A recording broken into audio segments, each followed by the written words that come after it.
Hello everyone, আমি পূজা। West Bengal Cooch Behar শহরের ছোট্ট একটি গ্রামে আমার বাড়ি। কাজের সূত্রে উত্তরপ্রদেশের নয়ডাতে থাকি। 1 মাস 14 দিন ঘোরার পরে ফাইনালি আমার কোচবিহার যাওয়ার টিকিটটা কনফার্ম হয়েছে। আমি ডিসেম্বর মাসে টিকিটটা কাটতে দিয়েছিলাম। সেই টিকিটটা হয়েছে আমার 26শে জানুয়ারি। কোনো ট্রেনেরই টিকিট পাওয়া যাচ্ছিল না। যে ট্রেনগুলোতে আমরা যাওয়া আসা করি সেই ট্রেনের আমি টিকিট পাইনি।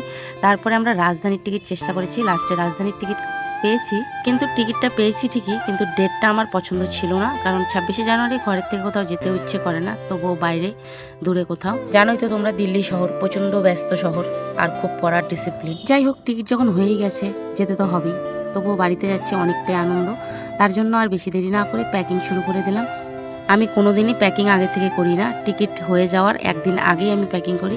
তাই আমি রাতারাতি প্যাকিং করে নিয়েছিলাম 25 তারিখে। 26 তারিখ আমার সকালে ট্রেন ছিল। 26 তারিখ সকাল সকাল ঘুম থেকে উঠে স্নান করে রেডি হয়ে গাড়ি বুক করে নিয়েছি। তো গাড়ি চলে এসছে, তো গাড়িতে বসে বেরিয়ে পড়লাম নিউ দিল্লি স্টেশনের উদ্দেশ্যে। এইবার ফার্স্ট টাইম আমি রাজধানীতে একা যাচ্ছি। কোনোদিনও যাইনি রাজধানীতে একা। একা এসেছি অন্য ট্রেনে, কিন্তু আমি রাজধানীতে আসিনি। যাই হোক, বেরিয়ে পড়লাম। নয়ডা থেকে নিউ দিল্লি স্টেশন যেতে প্রায় 1 ঘন্টার কাছাকাছি লেগে যায়। কোনো ট্রাফিক না থাকলে হয়তো 45 মিনিট লাগে। 26শে জানুয়ারি ছিল জন্য এতটা ট্রাফিক জ্যাম ছিল না, কিন্তু প্রচন্ড চেকিং ছিল। কারণ 26শে জানুয়ারির জন্য মোদি আসছিল ইন্ডিয়া গেটে। তাই পুরো রাস্তা ক্লিয়ার রাখার জন্য জায়গায় জায়গায় ট্রাফিক ছিল, শুধু গাড়িগুলো চেকিং হচ্ছিল। মেট্রো তো বন্ধ ছিলই, তারপরেও যে ট্রাফিকগুলো ছিল সেখানে পার্সোনাল গাড়ি, প্রাইভেট গাড়ি যাদের আছে সেগুলোকে পুরো খুলে খুলে চেক করছিল। এই গাড়ির ডিগি খুলে চেকিং এর জন্য অনেকটাই টাইম লেগে যায়। তো এক জায়গায় হলে তাও হতো, তো অনেক জায়গাতেই চেক করতে হয়েছে গাড়িটাকে।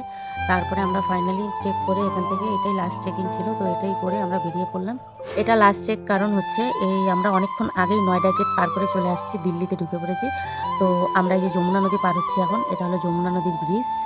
যমুনা নদী পার করে আমরা লালকেল্লার পিছনটা পেয়ে যাব। এই তো আমরা লালকেল্লার পিছন সাইডটায় চলে আসছি। তো আরেকটু গেলেই নিউ দিল্লি স্টেশনের রাস্তা। এটা হলো সম্পূর্ণটাই লালকেল্লার পিছন সাইড।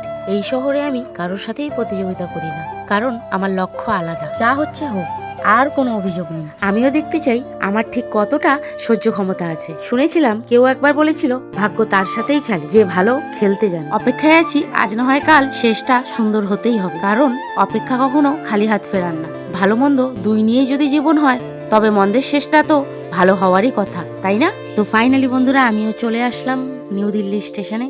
চলো এখন স্টেশনের ভিতরটা ঘুরে দেখা যাক। তো নিউ দিল্লি স্টেশনেও প্রথমবার আসলাম। আমরা বেশিরভাগই আনন্দ বিহার স্টেশন থেকে উঠি, নাহলে ওল্ড দিল্লি থেকেই গাড়িতে উঠি। তো নিউ দিল্লি এবার ফার্স্ট টাইম আসা। নিউ দিল্লি স্টেশনটা একটু ঘুরে দেখলাম, খুব ভালো লাগছে।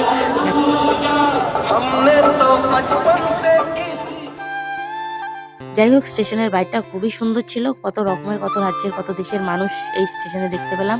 চলে যাচ্ছি 14 নম্বর প্ল্যাটফর্মে। উপর দিয়ে যেতে হচ্ছে, উপর দিয়ে গিয়ে নিচে লিফটে নামতে হবে আবার। তো গাড়ি ওখানে অলরেডি দাঁড়িয়েই আছে। আমি তো অনেক খুশি, আমি তো তোমাদের বলে বোঝাতে পারবো না। তোমরা আমাকে দেখে হয়তো বুঝতেই পারছো যে আমি কতটা খুশি। গোটা 1 বছর পর এক শহর থেকে আরেক শহরে যাচ্ছি।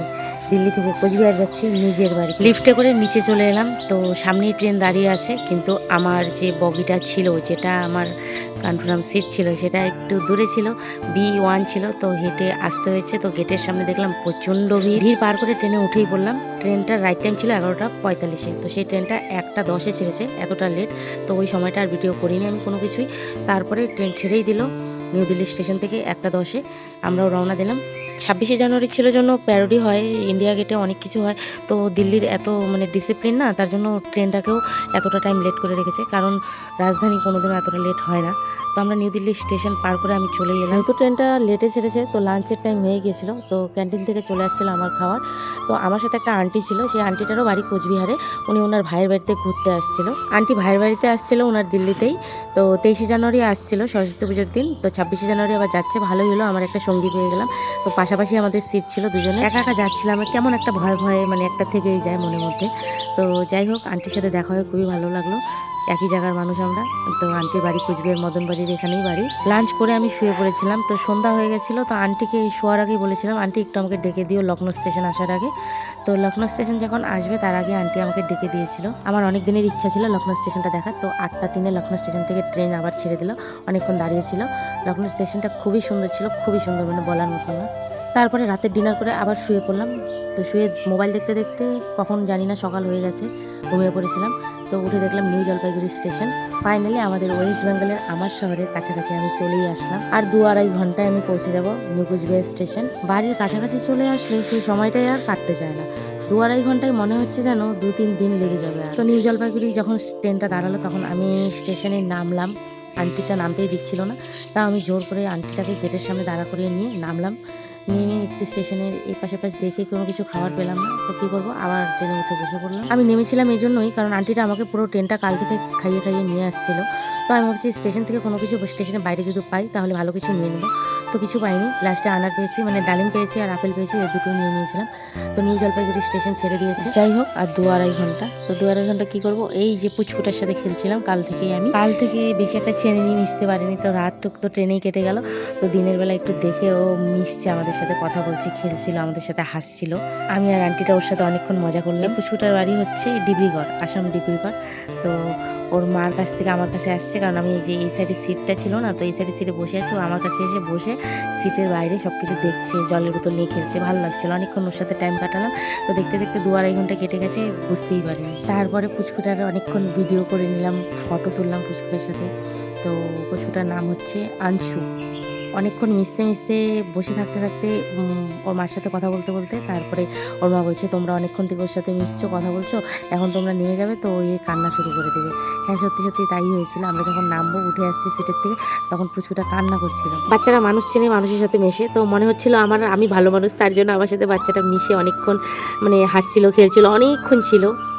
বাচ্চাটার সাথে এতক্ষণ সময় কাটানোর পর মানে ছেড়ে আসতে খুব খারাপই লাগছিল। একটা ভালোবাসা হয়ে যায় না, একটা মায়া হয়ে যায়। তো অনেকক্ষণ থেকে আমার সাথে ছিল, তো তো ছেড়ে আসার সময় আমারও মনটা একটু খারাপই হয়ে গেছিলো।